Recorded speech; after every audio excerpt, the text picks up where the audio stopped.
ഒടുവിൽ കാര്യങ്ങൾ ഒരു കരയ്ക്കടുക്കുകയാണ്.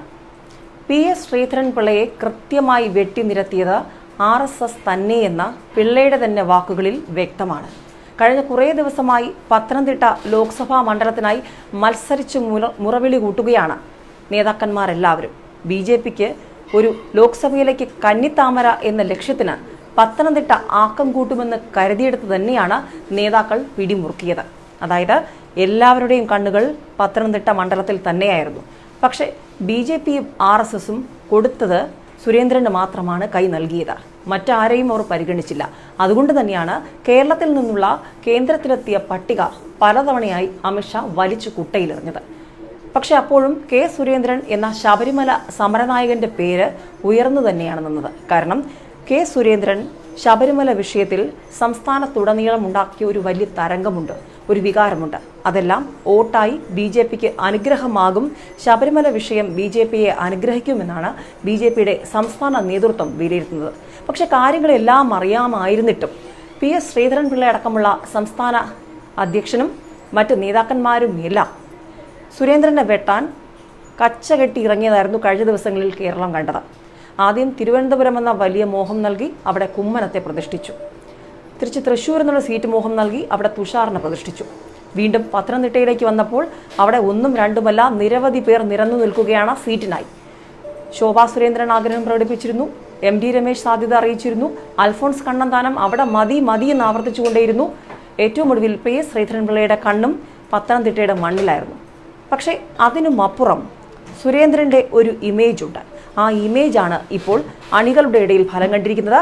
കഴിഞ്ഞ ദിവസങ്ങളിൽ തന്നെ അത് പ്രകടമായിരുന്നു. പ്രത്യേകിച്ചും അമിത്ഷായുടെ ഫേസ്ബുക്ക് പേജിൽ കയറി തന്നെ, സോഷ്യൽ മീഡിയ പേജിൽ കയറി തന്നെ കേരളത്തിൽ നിന്നുള്ള സംഘപരിവാർ പ്രവർത്തകർ, BJP പ്രവർത്തകർ എല്ലാവരും സുരേന്ദ്രന് വേണ്ടി മുറവിളി കൂട്ടി. സുരേന്ദ്രനെ തൊട്ടാൽ പണി കിട്ടും എന്നുള്ള മുന്നറിയിപ്പ് അവിടെ എത്തി.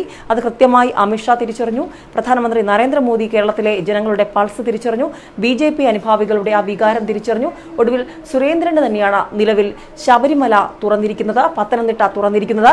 ഏതായാലും ഈ ഒരു സാധ്യതകൾ മുൻകൂട്ടി കാണുമ്പോൾ ഇനി എന്ത് കളമറിഞ്ഞുള്ള കളിയായിരിക്കും LDFും UDFും പത്തനംതിട്ടയിൽ എടുക്കുക?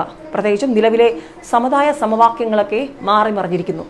NSSന്റെ ഇരു കൈയും നീട്ടിയുള്ള BJPയോടുള്ള അടുപ്പം, പലപ്പോഴായി മാറിമറിഞ്ഞ നിലപാടുമായി വെള്ളാപ്പള്ളി നടേശനുണ്ട്. പക്ഷേ ഇപ്പോൾ തുഷാർ വെള്ളാപ്പള്ളിയുടെ സ്ഥാനാർത്ഥിത്വം അത് കൂടുതൽ ആക്കം കൂട്ടും, BJPയുമായുള്ള കൈകൊടുക്കലിന് ശക്തി കൂട്ടും.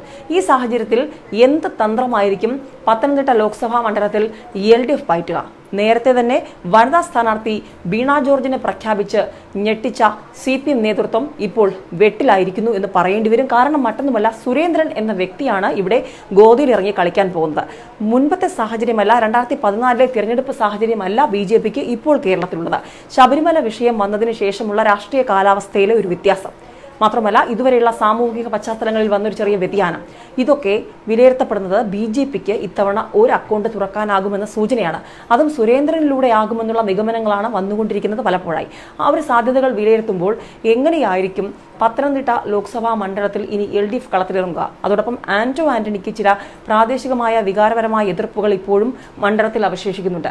കോട്ടയംകാരനായ ആന്റണിയെ ഇരുകൈയും നീട്ടിയല്ല അവിടുത്തെ ജനങ്ങൾ സ്വീകരിച്ചത്. പക്ഷേ അവിടെ കോൺഗ്രസിന് ഒരു വേരോട്ടമുണ്ട്. അതിൻ്റെ ഒരു സ്ഥാനാർത്ഥി നിർണയത്തിലെ ചില അപാകതകളും ആശയക്കുഴപ്പങ്ങളും ഒക്കെ മാറ്റി നിർത്തിയാൽ ആന്റണിക്ക് ഇപ്പോഴും ഒരു സാധ്യത പത്തനംതിട്ട മണ്ഡലത്തിലുണ്ട്. എങ്കിൽ പോലും ഇത്തവണ ഭൂരിപക്ഷം ഒരു മൃഗീയ ഭൂരിപക്ഷം എന്ന സാഹചര്യത്തിലേക്ക് പോകില്ല എന്ന് രണ്ട് മുന്നണികൾക്കും LDFനും UDFനും അറിയാവുന്നതിനാൽ സുരേന്ദ്രന്റെ കാര്യത്തിൽ എന്തു അടവുകളായിരിക്കും ഇനി പയറ്റാൻ പോവുക? പ്രത്യേകിച്ച് പാർട്ടിക്കുള്ളിലുള്ള ഈ ഭിന്നത, PS ശ്രീധരൻപിള്ള അടക്കമുള്ള നേതാക്കന്മാർ NSSനോട് വലിയ അടുപ്പമുണ്ട്, അത് തങ്ങൾക്ക് പിന്തുണയാകുമെന്ന് പറയുമ്പോൾ അവിടെ ഈഴവ സമുദായത്തിൽ നിന്നുള്ള ഒരാളെ സ്ഥാനാർത്ഥിയാക്കിയാൽ അതൊരാശയക്കുഴപ്പം ഉണ്ടാക്കുമോ എന്ന് പാർട്ടിക്കുള്ളിൽ ചില നേതൃതലത്തിൽ ചില സംശയങ്ങളുണ്ട്. പക്ഷെ അണികൾക്കിടയിൽ അതൊന്നും സംസാര വിഷയമല്ല. അവർ K. സുരേന്ദ്രന് നൽകിയിരിക്കുന്ന ഒരു ഇമേജ് ഉണ്ട്. ശബരിമല സമരവുമായി ബന്ധപ്പെട്ടുള്ള ഒരു വീരപരിവേഷം, അതൊക്കെ ഇത്തവണയും ഗുണം ചെയ്യുമെന്ന് തന്നെയാണ് സുരേന്ദ്രന്റെ ക്യാമ്പ് വിലയിരുത്തുന്നത്. ഏതായാലും PS ശ്രീധരൻപിള്ള കൃത്യമായി പ്രകടമായ നീരസം RSSനോട് പലപ്പോഴായുള്ളത് പറഞ്ഞു കഴിഞ്ഞു. സ്ഥാനാർത്ഥി നിർണയം സംബന്ധിച്ചുള്ള സംശയങ്ങൾക്ക് എന്തെങ്കിലും ഉണ്ടെങ്കിൽ അവരോട് പോയി ചോദിക്കൂ എന്ന് പറയുമ്പോൾ അതിൽ എല്ലാം അടങ്ങിയിരിക്കുകയാണ്. പിള്ളയെ വെട്ടിയത് RSS ആണെന്നുള്ളത് കൃത്യമായി പിള്ളയ്ക്ക് വ്യക്തമായി കഴിഞ്ഞു. ഈ ഒരു സാഹചര്യത്തിൽ ഇനി എന്തായിരിക്കും പിള്ളയ്ക്ക് മുന്നിലുള്ള വഴി? പിള്ള ഏതെങ്കിലും പുതിയ അടവ് സുരേന്ദ്രനെതിരെ പയറ്റുമോ എന്നുള്ളത് കൂടി രാഷ്ട്രീയ കേരളം നോക്കുകയാണ്.